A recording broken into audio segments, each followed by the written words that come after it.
Magandang araw mga ka-foresters. Ngayong araw is mag-propagate po tayo ng dalawa nating alocasia. Alocasia amazonica at alocasia pule. Pero hindi po siya galing sa offspring or baby. Yung propagation po natin is galing po siya sa bulb. Kasi yung alocasia is nagbabulb po siya. Katulad po siya ng iba nating mga halaman. Yung caladium din is nagbabulb din. Pero yung alocasia na ipropagate natin ngayon is galing po siya sa bulb. Kung alam niyo po yung bulb, yung katulad nung kamote, yung gabi, mayroon pong mga bulb yan. Yung potato, yun. Parang ano siya. So, ipapakita natin paano natin i-propagate yung ating alocasia amazonica at alocasia poli na sa pamamagitan ng bulb. So, ayun, sana may matutunan kayo. Pero bago yan, nais ko munang i-shoutout yung ating mga ka-forester members na laging sumusuporta kay Arman the Forester. Maraming salamat po. So ito yun guys, yung sinasabi kong bulb. Ito yung bulb ng alocasia puli. At saka ito naman yung dalawang ito is galing po siya sa alocasia amazonica. So iisang family sila pero different species yung dalawang yan. So ito yung sinasabi kong bulb. Paano natin yan i-propagate? Kung inyong nakikita is mayroon po siyang mga mata. Ayan. Ito, mata niya to. Ito, tsaka ito. So yun yung i-propagate natin. I-cut natin siya into small pieces or slices na mayroong mata. Tapos dito ayan o, may mga mata siya kasi dyan yung tutubo yung bago niyang sibol. Ayan, dito naman sa kabila mayroon ding mga mata. Ayan, ibig sabihin nun dyan tutubo. Ayan, ano to, itong dalawa to is alocasia amazonica, ito naman is alocasia puli. So magkakat na tayo guys. Paano natin siya ikakat? Tingnan natin yung mga mata bago natin ikat. Ito mata niya. Ito yung tinuturo ko. Tsaka ito. Tsaka ito. So ikakat natin. So ayan, hiwa na natin. Kung nyo pong nakikita, ayan, may mata siya. At saka dito din may mga gamot pang naiiwan. Ayan. Tsaka dito meron. Ayan. Ayan yung mata niya. Tsaka dyan. Yan yung alocasia puli. Ito naman yung sa kabila na naikat natin na anim is alocasia amazonica. So yun yung pagkakat. Hanapin natin yung mga mata na ikat natin. Tapos, syempre ilagay natin sa pot, sa growing pot natin. Doon, patutubuin natin yung bagong sibol na mga halaman. Galing po sa bulb na ito, ng dalawang species natin ng amazonica, pole at amazonica. So makikita natin yung difference ng dalawa sa pamamagitan po ng kanilang dahon. So ito na guys. Ngayon, ito na yung ating growing media.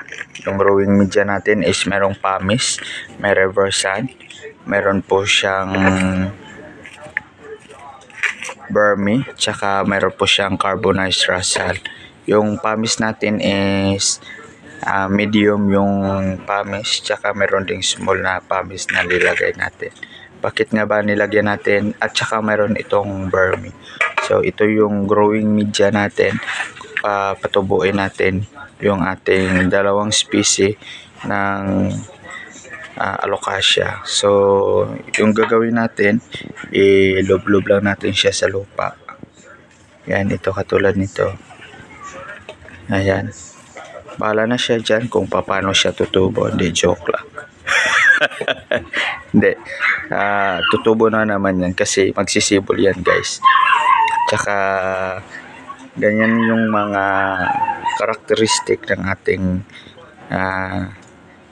karakteristik po ng ating mga alocasia. Nasa bulb talaga siya. na pinapatubo. Minsan, pag mayroong offspring maganda, pero pag hindi makabigay ng maraming offspring, so ano lang, bulb natin pinapatubo. Ayan, wala nang naiwan.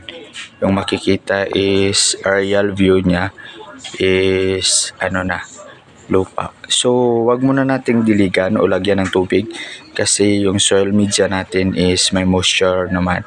Pagkatapos na lang siguro mga 2 days or 3 days natin lagyan ng tubig or diligan yung ating pot kung saan dyan natin nilagay yung ating Alocasia poli at Alocasia amazonica.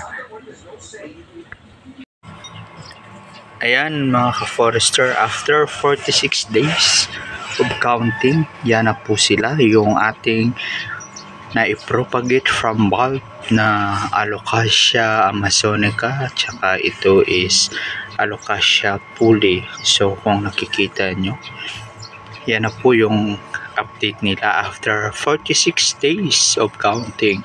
So yung iba ay umuusbong pa, yung iba is pwede nang i-transfer or i-repat. So ngayon, itong dahon na to is Alocasia poli, ito poli din, tsaka yan dyan sa baba. Yung ito is Alocasia amazonica. So after 46 days of counting, mahaba din, mahigit sobra 1 buwan yung pagpapatubo natin ng Alocasia species na dalawa. So all naturally yan, wala tayong nilagay na chemicals or growing hormone para tutubo sila. Ginawa natin na i-chop natin yung ating bulb ng dalawang klase ng Alocasia.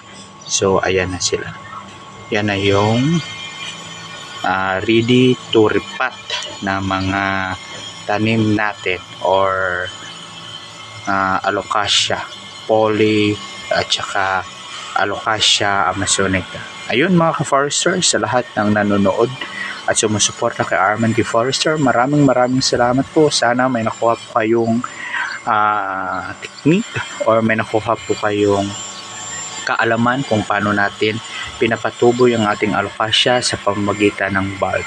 Thank you so much. Thank you and thank you very much sa lahat ng mga ka-forester friends and members. Maraming salamat po.